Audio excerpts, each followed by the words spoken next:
Welcome back, Connor. Yes, indeed. Connor McDavid and Connor Brown combining for some dramatics in a 4-3 Oilers victory. Yes, indeed.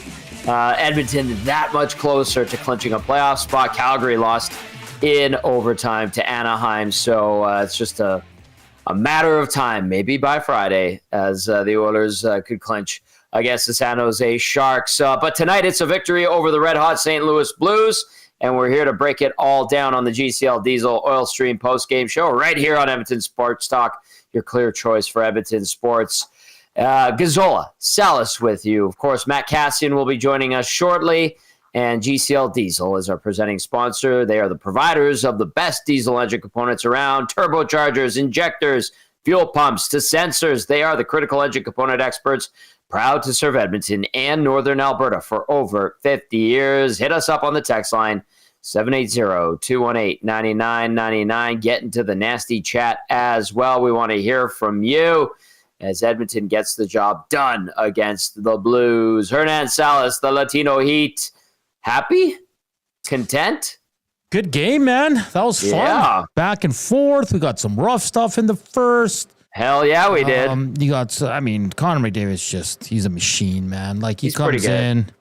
There was concern, and I think it's warranted. I mean, he wasn't supposed to play tonight. He does. It looked like he didn't miss a beat.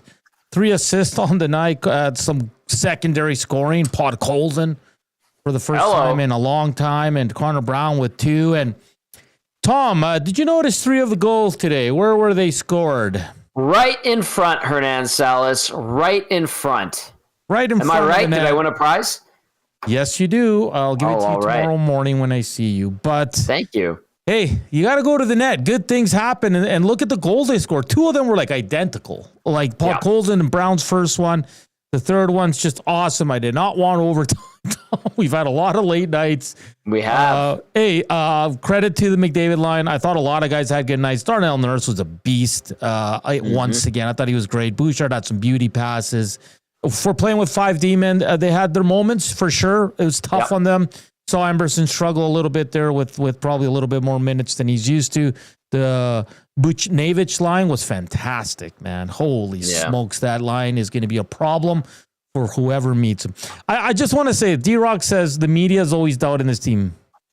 Sure, there's at times, but D-Rock, I've seen you on the nasty chat all week. You've been negative on this team all week, so stop with it's just the media. There's a lot of fans out there that weren't happy with this team.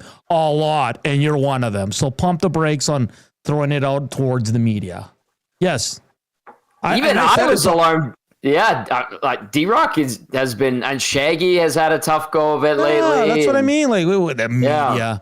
I said it today before we knew Connor McDavid. I said, you know what? This might be ugly. It's going to be hard for them to win this game, but that's fair. They had no one going into the no Nuge, no McDavid, and you saw the difference Tom McDavid makes. Like, unbelievable, this team, the way they play when they have their best player on the damn planet. Pickard, one I'd like back, but overall he made some huge saves to keep it close, to keep it tied. All in all, I think for Oiler fans, there's one other thing I'm going to pick at. Okay. Who the hell starts the wave in a second period, Tom? I noticed it. I didn't want to say anything, but it happened tonight. Come on, people. Like, don't bring that stuff into the damn playoffs, because Hernan's going to be very upset. You don't do that in a second period. Come on, people. All right, the Latino Heat just starting to tee off. Keep those texts coming in, 780-218-9999. By the way, Jake Wallman, a late scratch. By all accounts, he tweaked something, and it was more of a precautionary thing. That's tough when at the last second you got to go 12-5 and play shorthanded again. So a tough one. So it sounds like he tweaked something. They're saying precautionary, and Wallman a no-go tonight, but the Oilers prevail in regulation with some heroics and dramatics late in the game. McDavid, Kana to Kana, as we get into the scoring summary before we welcome in our game analyst, Matt Kassian. Ryan Suter opened things up. What the hell? Ryan Suter, his second of the year, shorthanded from Buchnevich and Tucker on a nice move, I have to admit. at 8:44. Some spotty coverage on that one. And a hold that didn't get called on Robert Thomas, as Headshot. well as Right exactly, off the face-off. Tyler Tucker on Jeff Skinner. And then, they kind of got crossed up and misplayed it. That allowed Suter to go in and beat Calvin Pickard. So 1-0 Blues at that point. The second period we go. Connor Brown, his 10th of the year from Connor McDavid. Good play by McDavid to knock the puck off of Justin Falk's stick right to Brown. He slams it home. And that was right before Skinner, I think, missed a good opportunity or hit the post. That goal coming at 1:30, so 1-1. Then the Oilers would take the lead, like you heard Hernan talking about. It would be Vasily Podkolzin burying his 8th of the year right on the doorstep. Not pretty. Nurse with the point shot, McDavid the secondary helper, and then Podkolzin bangs home the rebound as Jordan Binnington's looking for it at 12:39, 2-1 Edmonton. Going into the final frame, just 14 seconds in, the Oilers get crossed up again, lose their man, and Jordan Kyrou buries his 34th of the year to make it 2-2. Buchnevich and Thomas, the helpers on that one. However, not long after that, just a minute 30 later, Viktor Arvidsson, right in front of the net with a delayed penalty, bangs home his 14th. He continues to play well, provides some offensive late. Kulak and Nurse, the helpers on Arvidsson's goal, 3-2 Oilers once again. However, at 5:25, Oilers get scrambly a little bit in their own zone, and Pavel Buchnevich, side of the net, gets a couple whacks at it, and then finally buries his 19th of the year from Kyrou and Thomas. You thought this thing was going to overtime. Connor McDavid said, think again. He comes out of the penalty box. Him and Nathan Walker had penalties 3 seconds apart, and McDavid finds Connor Brown, who puts a backhander by Binnington. Evan Bouchard, the secondary assist. Time of the goal, 19:39. Edmonton 4, St. Louis 3. Shots on goal tonight, 26-23 in favor of the Blues. Face-off, 60.3 to 39.7, also in favor of the Blues. The power play tonight, 0 for 2. PK, 2 for 2. It was 17th in the NHL going into tonight, so they've done some work, and it's paying off for the Oilers. Hits, 21-10 in favor of the Blues. Block shots, 15-12 in favor of the Blues. 26 giveaways officially for St. Louis to Edmonton's 14, and then takeaways, 6 for Edmonton, 5 for St. Louis. It's 2 points on the board for the Oil, that much closer to clinching, and Connor McDavid, a triumphant return to action. First game for him since March 20th. All right, keep those texts coming in, 780-218-9999. Get into the nasty chat as well. We want to hear from you as the Oilers pick up a big 2 points and beat a good team in St. Louis. Vasily Podkolzin, first goal since March 18th. Very nice. Good for him. Let's welcome in Matt Kassian as we get set for the breakdown, brought to you by South Fort Chev. Buy now and save. 0% financing. OAC up to 72 months or save up to $8,000 on 2025 Silverado 1500s. And it's that time of year again for your seasonal tire change service. Mention that EST sent you and receive an on-rim tire change for $59.95 plus tax. They're also doing big discounts on inspections when you get your tires changed. See the dealer for details. www.southfortchev.com. Drive a little, save a lot at South Fort. Hello, Cass. What'd you think of that win overall, hey? Cass, can you hear? We can hear Cass. Matt, was that on my end? It's got to be on his because he's not muted on our end. No, he's not muted on our end. Yeah, all right, Cass, give it a shot. I'll read some text in the meantime. RBM says, suck it, Blues. I was irate after that, excuse my language, expletive reffing display in that first period. LOL. I haven't seen that much incompetence in a long time in any game, let alone the NHL. Flat out troll job from the refs, it seemed, during that sequence. And then RBM adds, I didn't even mention the cross-check to the head of Skinner off the face-off on that sequence. And then RBM continues to just dump all over the refs.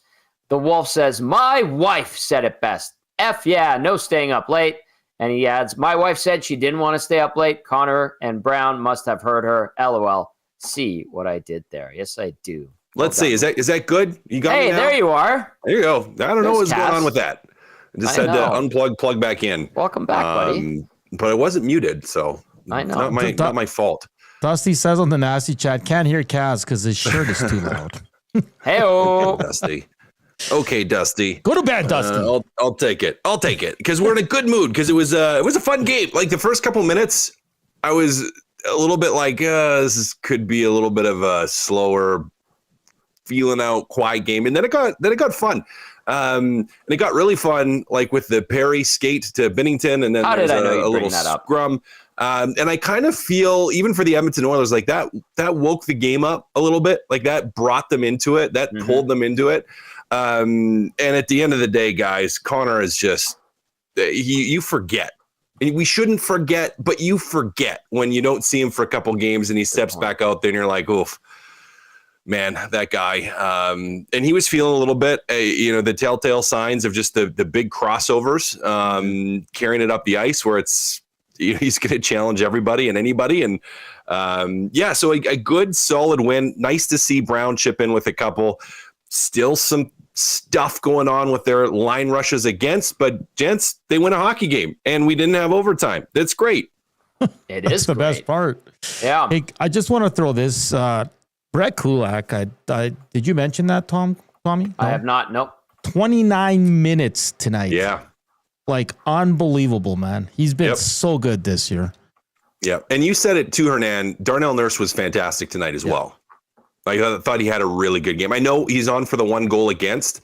It was kind of a weird little play, trying to sort that out. But I thought he was really good again tonight.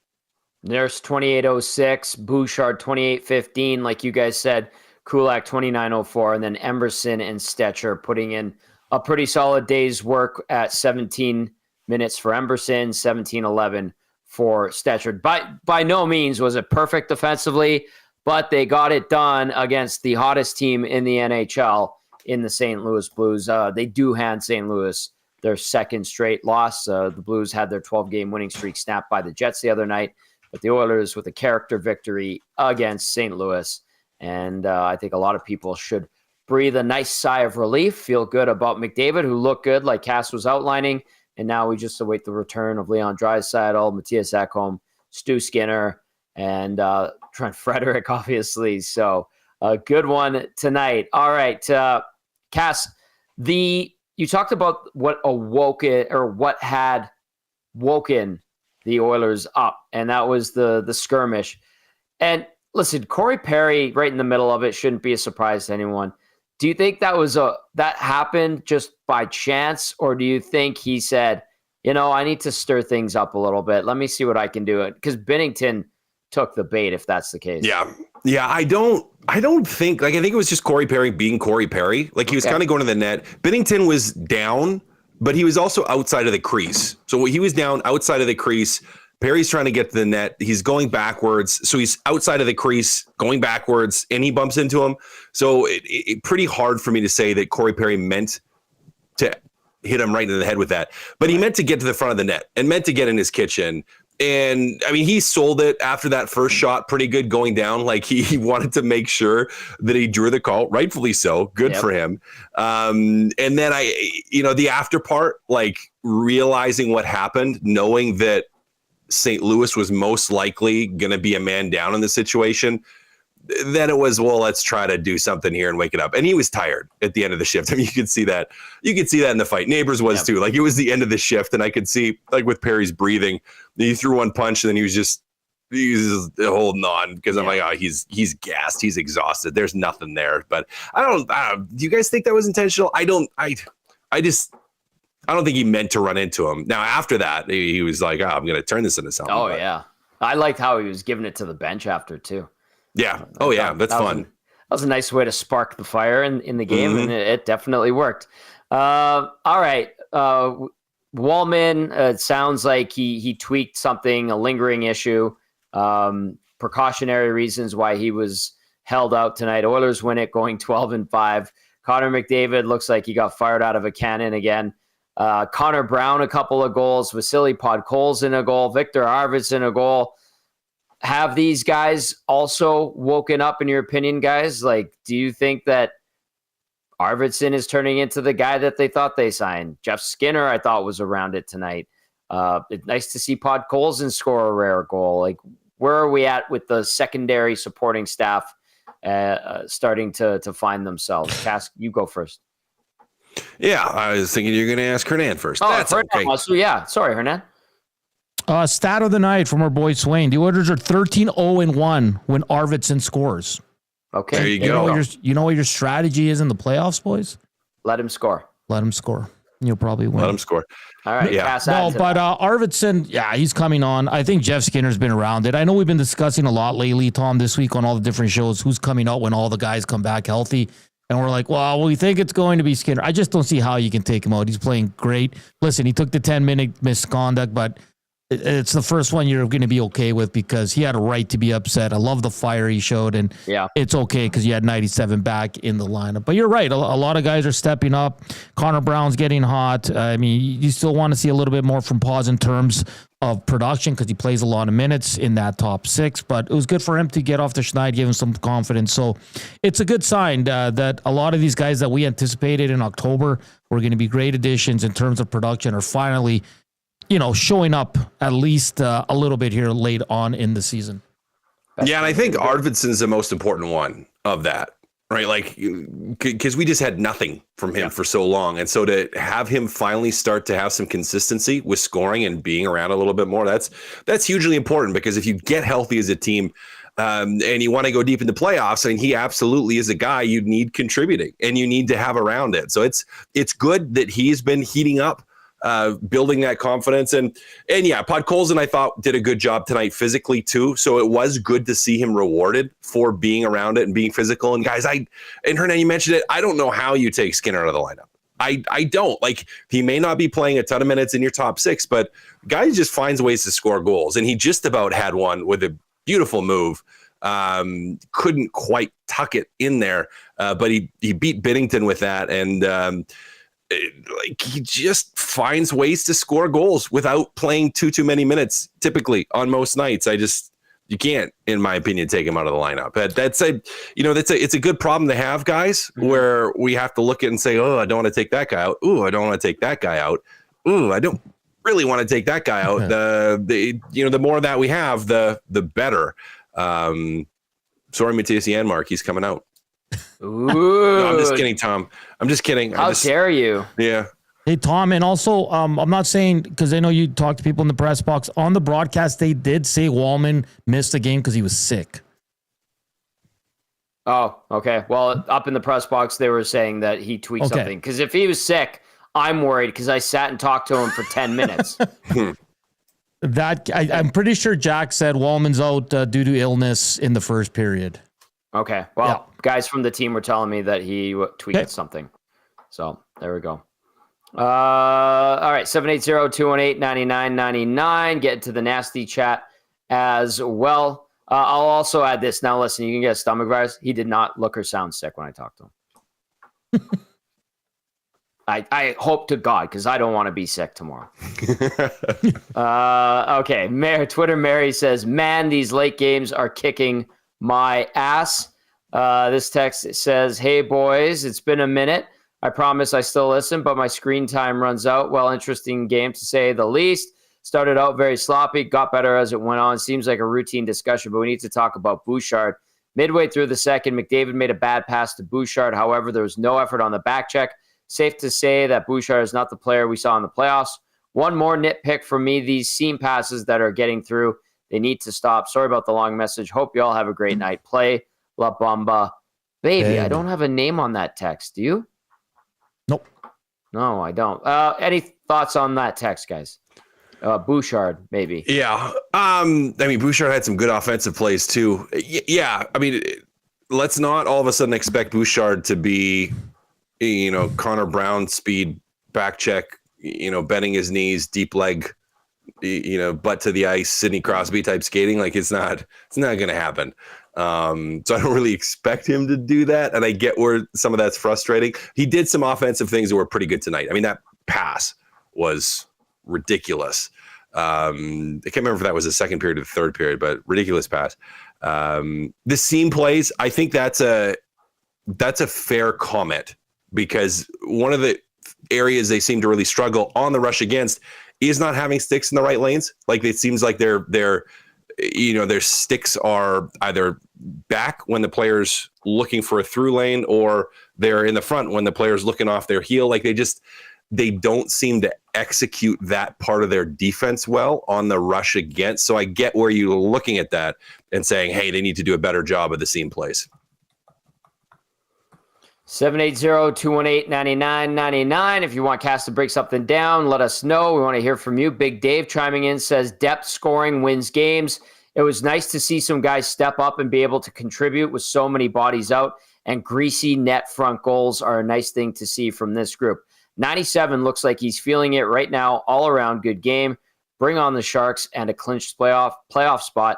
C-Mac says Kulak 2902 career high according to the stats. Unbelievable. Guy is so steady. And then Coach Mike says, I think Jack Michaels thought it was a good game. He may have mentioned that 25 times or so. Entertaining game. Pickard was solid. 97. What can you say, Coach Mike? Yes, Jack is doing a good job of making that sell so that it justifies the $11 billion Sportsnet just sunk into the NHL for the next, 7 years? That's part of it. But yes, Jack is highly entertaining himself. Pickard, guys. Pickard, how do we describe the game that he had tonight? Whoever wants to take it, go ahead. I thought he was solid. Like I said, I think it was maybe the third one, but it's right in front, and he kind of just misplays it, kind of loses sight of it. But overall, he made some clutch saves. Like, our nasty chat right now is claiming Pickard the starter for game 83, guys. Like, it's that much. And listen, he's played great. He's making a case. And I know all three of us have agreed about a week ago that we still think it's going to be double S in the net come game 83 if healthy. But you can't take anything away from Calvin Pickard. He's been probably more than what they expected from him. He's been excellent. I don't think fans or media or anyone worries or the players worry when he's in net. He's just a solid professional, and he's giving these guys some great goaltending right now. Yep, absolutely he is. Absolutely he is. And I do still think they start Stuart Skinner. We've said that. A lot of people have said that. A lot of people don't like that, but it's probably going to happen. Yeah. But he just gives you another viable option, right? Like, if Stuart Skinner, and I think Hernan, it was you that said this on the pregame show, like, if Stuart Skinner struggles all of a sudden, it gives you the instant out, right? Like, you can pull him quick and be pretty confident in Pickard going in and giving you good goaltending. So I think makes that much easier. But he is certainly, and he has to be giving management something to think about, because he is playing so steady and so well. Timely saves. Yeah, it was another really solid game from him today. And he got lucky once or twice. A couple posts, 2 pucks that beat him that went off the post. Which is fortunate for him. Now, most goalies, and Joaquin Gage included, would say, well, I took away everything else, so all he had to hit was the post. That's their mentality, but he got beat. Just, post helped him out a little bit. But yeah, just a super solid game from him. Great Joaquin Gage reference. I know you were down at practice, and Coach said Skinner could return Friday, but does that mean it just as a backup? That's my assumption. I would assume as much, but there was some talk that maybe Skinner would be ready to back up tonight. Not the case. So he's pretty close here. I'm sure we're going to see him. Heck, if we don't see him Friday, if they don't just put him in against the Sharks, a nice easy landing, if you will, from returning from injury, then he gets thrown right into the when it's Winnipeg, LA back to back with travel. So. It's a good sign that he's ready, and I'm sure he has been watching Calvin Pickard do a great job, provide a sense of calmness for the team, reliable goaltending, and that, I think, in theory, boys, would motivate Stu Skinner to get his together and be ready for the postseason, right? Is any better usually when someone's kind of giving him a little nudge? I would think so. A little bit of a diss. He feels dissed. He feels disrespected. Hey, Tommy, I do have the man of the hour, Conor McDavid, whenever you're ready for it.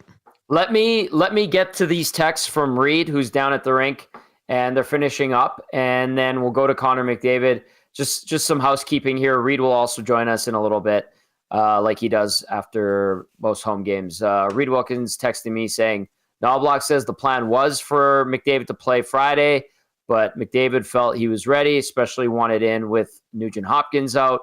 Wallman day-to-day will not be playing Friday. Ooh.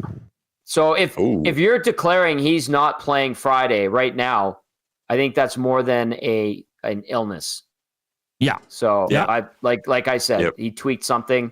The illness thing, maybe some people thought that there's something going around, but I think declaring him out would probably indicate that he's dealing with something, as we were discussing tonight in the press box with staff from the team. All right, let's get to Connor McDavid, who had a big night in his return. First game since March 20th. Helps lead the charge in a 4-3 Oilers victory. Yeah, I felt like I had missed 3 weeks. It's not easy, obviously. Guys are coming in, or they're obviously playing real well. Quick team. Took a little bit to get into it, but overall I thought it was a good win. Can you kind of take us through today, this morning? People weren't sure you're going to play. What kind of changed in the afternoon? Well, obviously it's a difficult situation for our group as a whole. Guys coming in and out of the lineup, sick, hurt, whatever it is. Short numbers. Obviously we go 5D, so gutsy effort by them. Kind of a crazy day for our group, obviously, just with not knowing who's going and whatnot. So I'm just happy to get in there. Connor, did you feel you needed to play given those circumstances? You maybe wouldn't have otherwise. I wasn't taking anyone's spot, so I thought it was an opportunity. And hey, if it was no good, if you go out and a couple shifts, no good, come off. I wasn't taking anyone's spot, so obviously felt good. No problems. Did you need to see that yourself, go a few shifts in other game situations and say, okay, I'm good, because it's obviously... It's tough. It's that time of year. It's that time of year where there's not many practices. I've been skating by myself. I don't know how many more tight turns I can do before you just got to go, Obviously coming back from injury sucks mentally for any athlete, but especially in hockey, so unpredictable. There's so many variables, things that you can't account for. So, it was nice to get that out of the way mentally.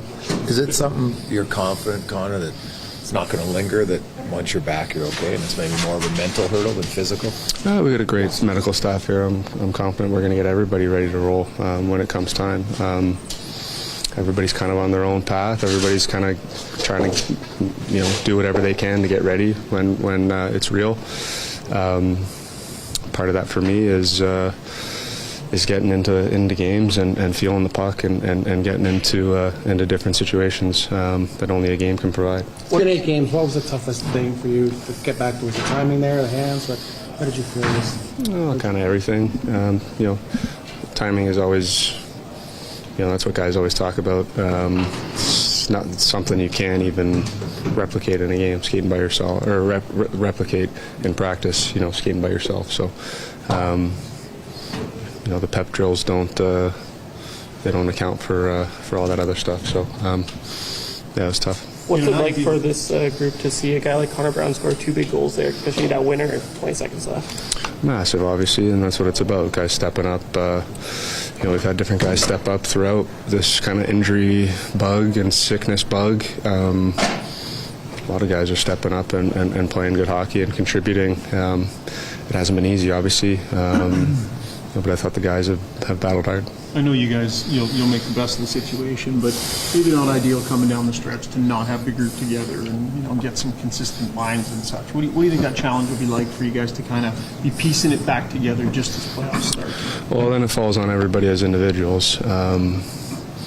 It'd be great to have our full lineup in and get everybody up and running together and rolling like a big machine, but obviously that's not the case, and it falls on everybody as individuals to make sure that they're doing whatever they got to do to be ready come that opening game. I know I'm doing everything I can. I see guys around here doing everything they can.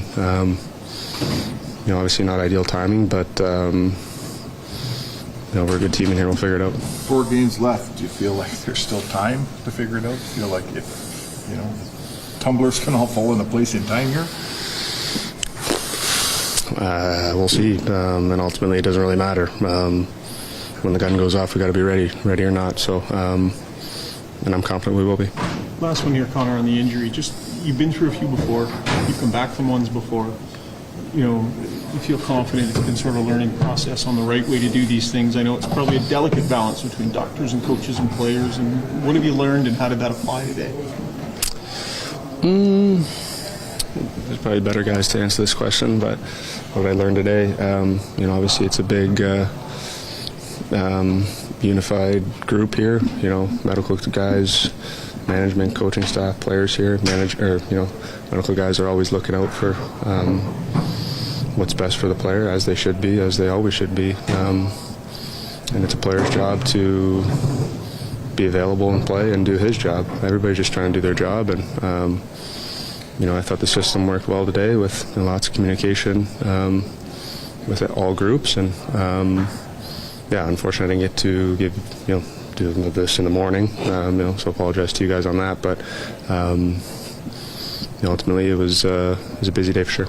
You haven't quite clinched yet, but you're closer to doing so. If and when you do, would you like to take a game off, or do you want to get in all 4 games down the stretch? We want to clinch, and then we can have those discussions. And did Calgary lose today in overtime? Is that what happened? Overtime? So we're 1 point, right? Yeah, still work to be done, obviously. And again, all those conversations will happen coming down the stretch. I'm sure there's guys that are itching to get into games. I'm sure there's guys that are looking to get out of games too, with how much they've been used, and the workload's been kind of divvied up differently. So, as I said, everyone individually has to be ready, and yeah. There you go. There's Conor McDavid. I don't know what those last two ones were, but just kind of a mishmash talking about the medical staff. Anyway, Cass, he sounded pretty determined there. He wasn't really making any excuses when it comes to the last few games and having guys try to get back up and get their game legs ready.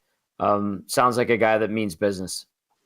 Yeah, and did we really expect anything less from him? I mean, I'm not surprised the second he felt he was ready to play, he's like, yeah, I'm going in. Where, Knobloch and probably most of the rest of the training staff was like, let's shoot for Friday.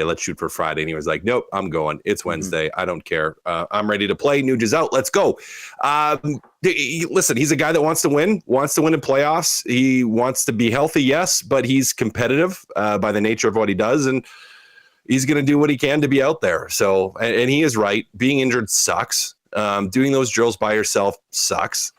You can only do them so many times. You want to get out there, and there's not that many team practices. Like everything he said, it's like, yeah, it pushes you to want to get back as soon as you can. And I mean, who knows if it's something that he can re-injure or not? We don't really know with absolute certainty, but he looked pretty darn good tonight, fellas. Yeah, he did. He is going to have a day of rest tomorrow, as well as the rest of the group, because the players are off. The team just announcing that a minute or two ago. All right, Cass, you get the San Jose Sharks on Friday. You close out this brief 2-game homestand.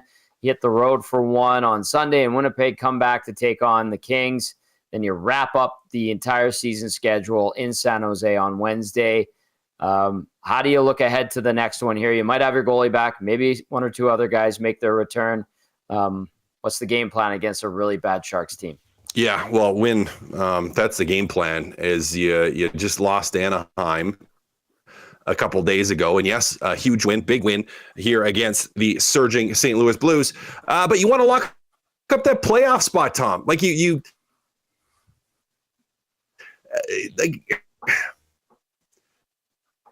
don't want to take San, give up and quit. You want to give them every reason to it, and you want to lock in a playoff spot. That's the bottom line, is you want to get enough points that you guarantee yourself a spot in the playoffs. You don't want to put anything in question. You don't want to leave any room for doubt. You don't want to leave any room for hope for the Calgary Flames. You want, and that you get up 4-5 goals. We're losing him. Cass, you're breaking up with us. I think it's a sign. That you're tired, you need your rest, and your computer's letting you down, or your connection. So it's Cass bedtime is what it's screaming to you. Buddy, great work as always. Are you in Friday? No, you're away. No, Hernan, away Friday, then too, there right? for the next two. Yeah. Yeah. Look at these guys, hey? Look at these guys. Cass, you'll be back on Sunday. Hernan will be sipping on cervezas, probably watching the game. Great stuff as always, Cass. Have a good night, buddy. Thanks, buddy. Sounds good. There is our game analyst, Matt Kassian, with the breakdown brought to you by South Fort Chev. We have Ice Cube in for you. Belzy in for Cass. Are these this is mandated holiday, or are you just going on holiday before the playoffs? No, I'm just going on holiday. Okay. Very well timed, my friend. Very well timed. Okay. Let's get to a couple texts. Let's get to the turning point of the game. We'll go back inside the locker room and get to more of your thoughts. Text us 780-218-9999. Get to the nasty chat. Reid Wilkins will also be popping by for a few minutes to share his opinion on tonight's Oilers victory. JD chiming in. JD says, wow, I was not expecting that win tonight. I am really happy to see Podkolzin get rewarded with a goal for all the hard work he puts in, and I thought Stetcher had a good game tonight as well. Peter says it's extremely tough to watch Bouchard. He might be the most frustrating player to watch of all time. He can do some incredible things with the puck, but also have the worst game sense I've ever seen. I just don't see the value of paying him over $9 million AAV. In other news, good one for the boys. McDavid is still pretty sick. Let's go to Jeff in YYZ. Says celebrating a friend's birthday and watching an Oilers victory. Damn good Wednesday night.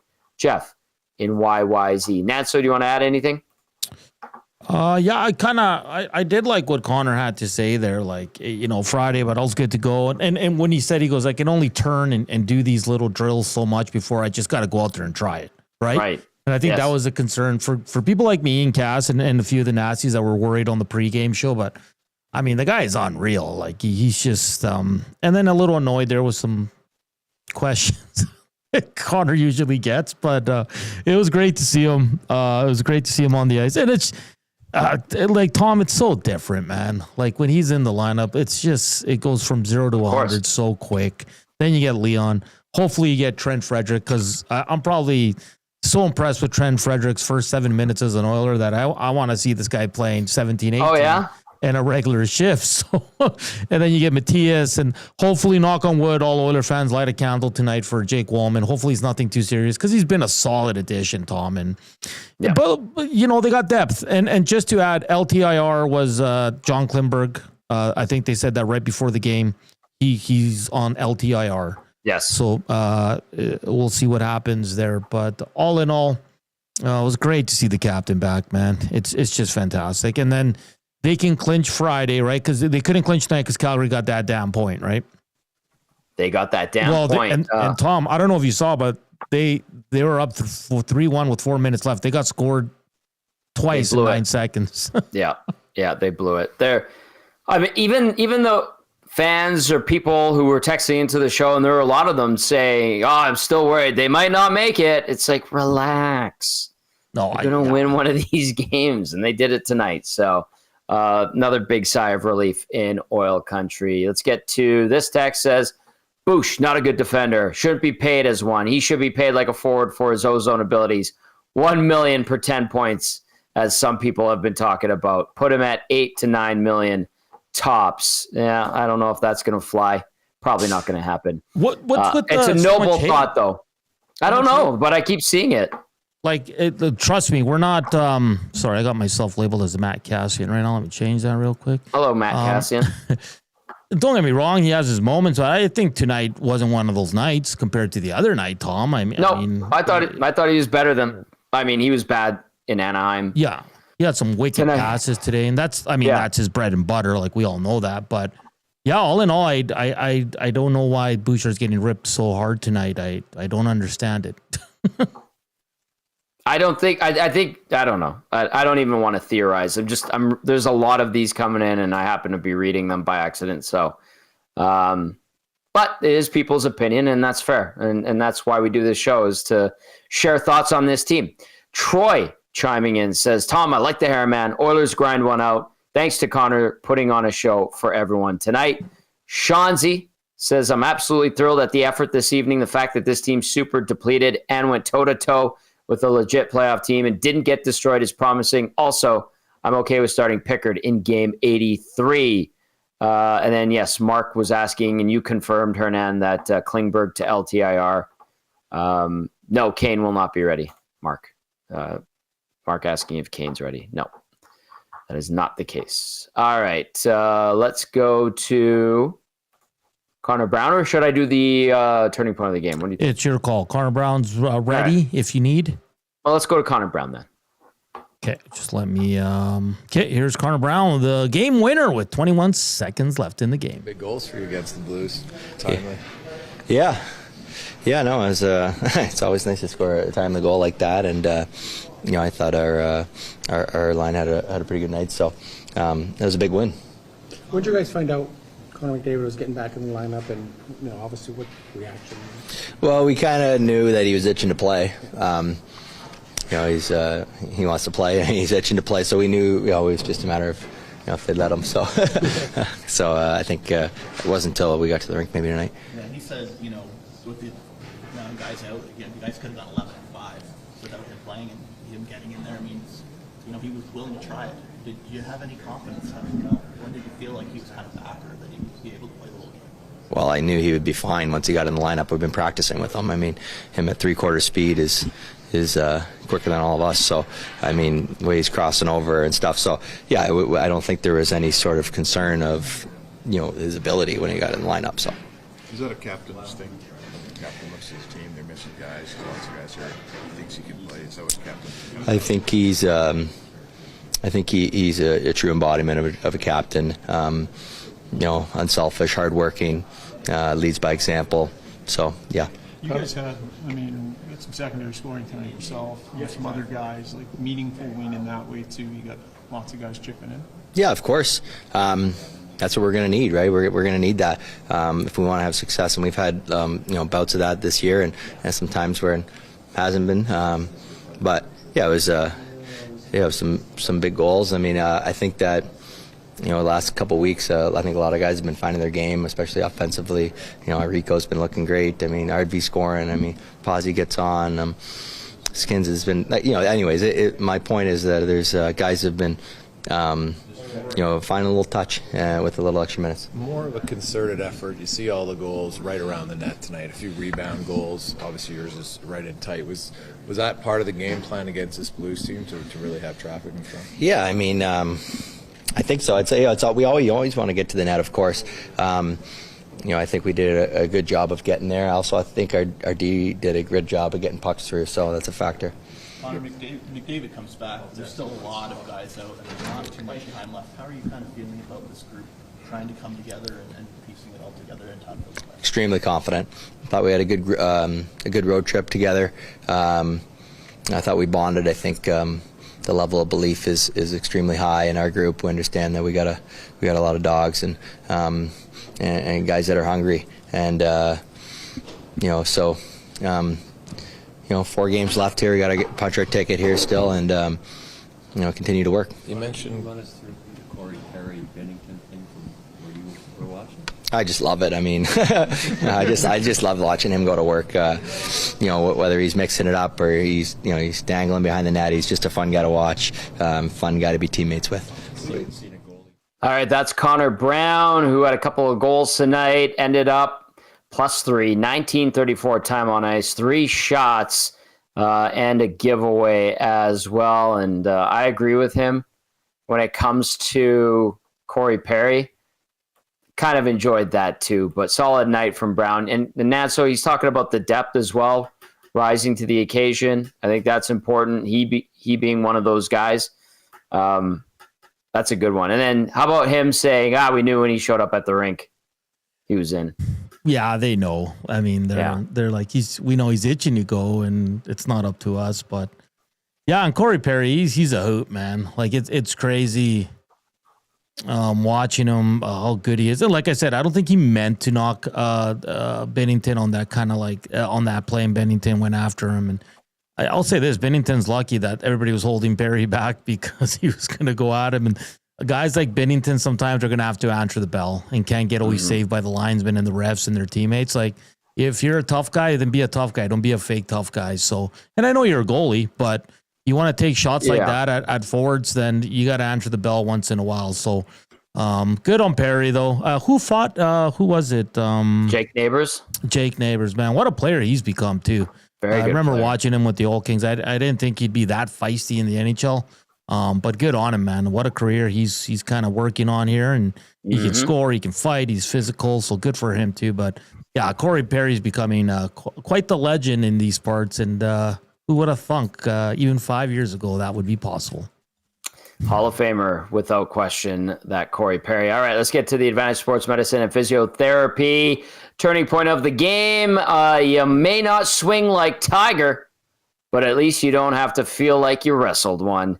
Book your assessment today at www.advantagesportsmed.ca or call 780-460-9977. Here is your turning point of the game. Nathan Walker, former Oiler, Australian, sprung on a partial break. Good play by Darnell Nurse to catch him, strip him before he can get a good shot off. He goes crashing into Calvin Pickard. Puck goes back up ice the other way. Connor Brown finds Connor McDavid, who also came out of the box 3 seconds after Walker did. McDavid, a couple of moves, a little dangle, and then a little dish to Connor Brown, who puts a little backhander past Jordan Binnington for the winner with 19 seconds left on the clock. That is your Advantage Sports Medicine and Physiotherapy turning point of the game. All right, he is ready. He is the host of the Reid Wilkins Show right here on Edmonton Sports Talk. He is fresh from his work at the rink post-game. It is Reid Wilkins. Wilkie, we were talking about the depth rising here. We're talking about guys like Brown, Arvidsson, Podkolzin, goal scorers tonight, finding a bit of a groove lately, which we think is a good thing. What were some of the takeaways you got out of that one tonight? Well, first of all, I thought that was a really entertaining game. Like that was, momentum swings, fight, the goalie getting mad, McDavid, one of the best players in the game, having a big night, returning from injury, and driving his team. So I just think, if you just, as I often say, if you sat down and didn't care who won that game, you might have stayed up late to see how it ended, and you would have been rewarded with a thrilling finish. Add in some, I think, shoddy refereeing overall, which we also saw in Anaheim at times. So that added to the storylines of this game as well. But I think, first of all, yes, Connor Brown and depth scoring. But, the headline is McDavid came back. And I know Brown was the first star, but McDavid was the best player on the ice. It just was so noticeable how much he swings things. And, of course, I often talk about the zone entries, that he and Leon are pretty much automatic zone entries, but just the pucks he tracked down to keep plays alive. The first Connor Brown goal, he swooped into the corner and got it back to Nurse for the point shot, and then even the work behind the net on the game-winning goal. He's just so quick, and he's so hard on the puck, and he's so creative. The play he made where he outweighted Binnington and then just missed the shot off the side of the net. He just came back and was very dynamic and, usually tilted the ice in the Oilers' favor when he was on the ice. But, yeah, I think that you have Connor Brown getting 2 big goals, so good for him playing on a line, with McDavid. And who knows how these lines are going to look. The default of Nugent Hopkins, Hyman, and McDavid, which I've often said should be the default, I don't know if that's going to be the line in the playoffs, because we still don't know totally about health and who else is going, and if they're going to want to try to spread it around or reward guys who finish the season well. But, I thought Jeff Skinner had a pretty good game, even though he lost his cool and got the misconduct. Arvidsson scores right in front of the net, bangs in a rebound. Podkolzin scores right in front of the net, bangs in a rebound. and Brown's goals were still pretty close, close proximity to the net. So, and as we've talked about, we talked about after the LA game that they didn't get the puck to the net. I mean, it's one thing that they didn't have people to the net. They didn't get the puck to the net. Well, today they just, a couple of those, just get the shot through quickly from the line. And I thought, first of all, I thought Kulak and Nurse were outstanding. I mean, they played almost the entire game combined. Nurse was 28:06 and Kulak was 29:04. Yep. I just thought they were both excellent. But on that 6-on-5 on the delayed penalty, like that was Kulak just really get it through. Like we knew Kulak can shoot hard, but that one he was just okay. Arvidsson's there. I got to get it there quick, right? And he probably was hoping it'd be tipped, but he gets the rebound and Arvidsson puts it in. I thought they were excellent, stepping up with 5 D-men. I don't know did you give the update on Wallman? I don't think he's going to play Friday either. I read your text. I know Hernan was saying that on the broadcast they mentioned he might be sick, but up in the press box I was told he tweaked an injury that he's been dealing with, and it was just precautionary. So I think when you updated us and said, hey, he's day-to-day and they ruled him out for Friday, I'm assuming that's more injury-related than illness.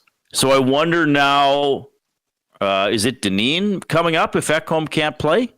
Because they're not going to activate Klingberg. Yeah, and down in Bakersfield, like they are hurting for players as well. Really bad. Yeah. So anyway, we'll see what happens on defense, or if maybe now they say, well, Ekholm comes, but I don't know about that, if Ekholm's coming back on Friday. He did practice this morning, though. Okay, so that's a good sign. They don't have a scheduled practice tomorrow, but that doesn't stop injured players from coming in and skating or getting treatment. Yep. And look, this has been a good run for Pickard. I mean, one of the questions for me going into this stretch here without Stuart Skinner was that could Pickard handle playing almost every game? Mm-hmm. Because he hasn't had to do that in the NHL for a long time. And with the exception of really the Seattle game where the whole team was terrible, he's been very good. I mean, I think it's 3 goals or less every game, even a couple of the other games. What would they? Anyway, he's been good. He's been pretty good. And you look tonight, he stopped 2 breakaways, partial breakaway in the last minute right before Edmonton scored. Yes. I know the guy didn't get a good shot away, but he still had to make the save. Stopped a few one-timers where he had to move across. So just another solid game for Pickard. I mean, ultimately he made one more big save than Binnington, I guess you could argue that way. So entertaining game, important 2 points. Calgary blew it. So yes, everybody, I am no longer going to bring up how the Oilers can miss the playoffs on my show. Some people brought it up today in the nasty chat. I kind of chuckled to myself there. Pickard, the last time he got beat for more than 2, after, like obviously tonight he allowed 3, but 5 allowed against Seattle on March 27th. Then the next 4 starts, 2 or less, or just straight up 2 in every one of those games. Yeah, in that Seattle game, I mean, the whole team was terrible. It was awful. It's not like he was good, but it's not as if he lost them the game that night. Oh, whoops. On that note, we got this text from Jay in the Park. I'll put it out to you and Hernan. Jay in the Park says, after watching that game, there's no debate left. Janmark is the guy who comes out of the playoffs. And then Jay in the Park, it didn't bring this up, but some others did. They're very comfortable with Pickard being the starter in game 1 of the playoffs. Where are you guys at with that? Whoever wants it first. Hernan, do you want to go first? Sure. I just can't see Janmark coming out, guys. He's a guy that the coach trusts. He's a main penalty killer. You heard him talk today. He was asked pregame, why is Jeff Skinner not out there in the moments when you need to tie the game and instead of Janmark? And I just can't see Chris Knoblauch going away from Matthias Janmark. And I understand why some fans want him out of the lineup. And he's not a production guy. We know this, guys. Oh no, he's never going to be. He brings other stuff that has value to the game. So I think if you're fine with him not producing, and if he does, it's a bonus. But I don't know if you guys agree with me. I just can't see Chris Knoblauch taking Matthias Janmark out of this lineup for the playoffs because he's the kind of player that you kind of want in the playoffs, and he's a guy that's really high up on Chris Knoblauch's trust list. I think that's a very fair statement. Yeah, I think trust is the key word. I mean, look, Jones and Kapanen are coming out. Yes, 100%. To me, there is no doubt about that. And Jones did play well tonight. This was probably his second best game as an Oiler. His very first game was the best, but I mean, he almost scored tonight. He crashed the net, which I don't mind doing. He bowled Binnington over in the third. That was him, right? In the third period. Am I thinking of the right play? Yeah. He got in there. Like, he was moving his feet a lot tonight, which was encouraging. Yeah. So, but those are the two guys that is coming out. If they have to take out a third guy after that, well, from tonight's lineup, it's then Noah Philp. So, of course. Well, yeah, that whole fourth So if Nugent Hopkins, Draisaitl, and Frederick all are healthy, Philp, Jones, and Kapanen come out. Am I missing an injured player? Well, Kane, but Kane, we don't know when he's coming back. Yeah. So that could, if they make round 3, that could be when he comes back, for example. So yes, I get the criticism of Janmark, but I also tell you, I'll say this: if I was coaching the team, I'm not taking Janmark out. Okay, I will offer that. And I don't do that a lot, Tom. I often talk about let's try to figure out what the coach is doing. Right. Here's why. Janmark plays like a friggin' wild animal. Okay? And I want that in my lineup, and he's probably going to be better in the playoffs, and he can play more than one position. And he went 64% in the faceoff circle tonight. The rest of his teammates went about 28% or so. Correct. Like they got dominated in the faceoff circle. Well, to be fair, mostly McDavid did. He was 3 out of 18. But Janmark at least was, above 500 in the faceoff circle, and he is a trustworthy player. I get it. It's frustrating he doesn't score. Okay, it's fine. There's other people who are supposed to do that. So I would not take Janmark out in the playoffs. Okay, let's look at what the other possibilities are. If it's not going to be Jeff Skinner, because you're liking what he's doing right now and encouraged by his game, then your options really are either Corey Perry or Vasily Podkolzin. I think you probably take Podkolzin out before Perry, but as the playoffs wear on, if you get deeper into them, I think you might see Perry getting some rest, if you will. Well, right, and who knows what's going to happen in the playoffs? Yeah. So first of all, we're assuming everybody is healthy for game 1 of the playoffs, except Kane, in which case tonight's fourth line comes out. Easy decision. Yes. Okay? Don't have to worry about Janmark or Perry or whoever. I will offer this as a quick thought for everybody. Think this to yourself as you go to bed tonight. Are Jeff Skinner and Viktor Arvidsson now not playing how you hoped they would play? I would say they're pretty close to being the players that they were hoped to be at the start of the season. And that's encouraging. And we're now getting to the point with 1 point from clinching that we can throw out all the stuff that happened when Skinner couldn't score and was getting scratched and Arvidsson was hurt and couldn't stand up. They're playing more like the players that I hope they would be. Good point. Okay, and I think that's important to note now going into the postseason. I think we also have to note that the lineup's going to change every game, and we saw Chris Knoblauch in the playoffs last year not afraid to bench players who, on the whole, had good seasons or even had good playoffs. I would like to remind everybody of something about a player who is missed and is having an awesome season on his new team. But that player did not play in Game 6 against Dallas when the Oilers clinched a spot in the Stanley Cup final, and that was Warren Foegele. Yep. Another player who was missed did not play Game 2 of the Stanley Cup final. That's Cody Ceci. Right.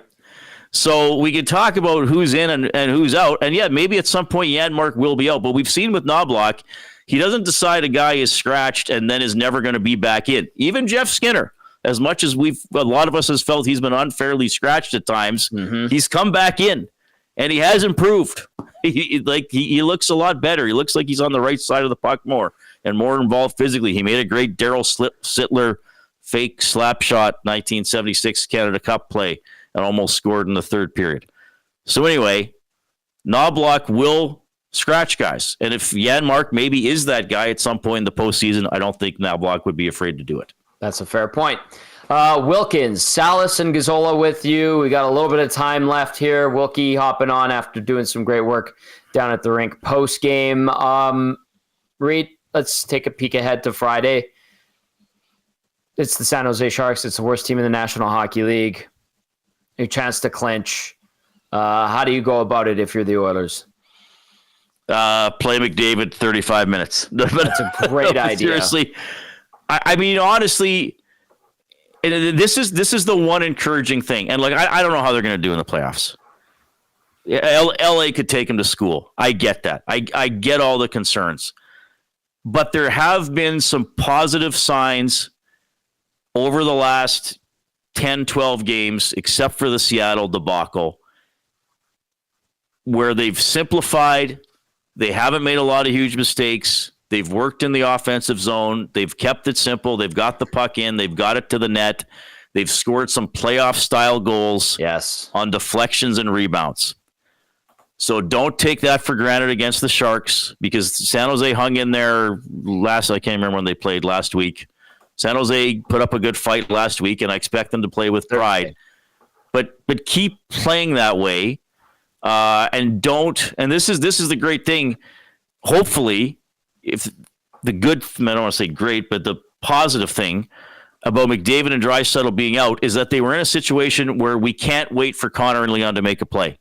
Somebody else has to do it. And even though McDavid got 3 points tonight, there still were other players that made plays, or at least put themselves in positions to make plays, even if they were on the ice, with Connor. So keep that playoff mentality, that simplification, that everybody is pulling the rope equally mentality for the game against the Sharks. I like it. Like we do at EST, everybody pulling on the rope in the same direction.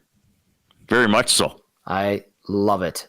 Reid Wilkins, great stuff as always, my friend. Rest up, and I'll see you later today. We're already into Thursday now. Thanks, Tom. Thanks, Hernan. Thank you, Reid Wilkins, host of the Reid Wilkins Show right here on Edmonton Sports Talk. Catch him with Jay Milne every day, 3 to 6. And it is a fantastic program.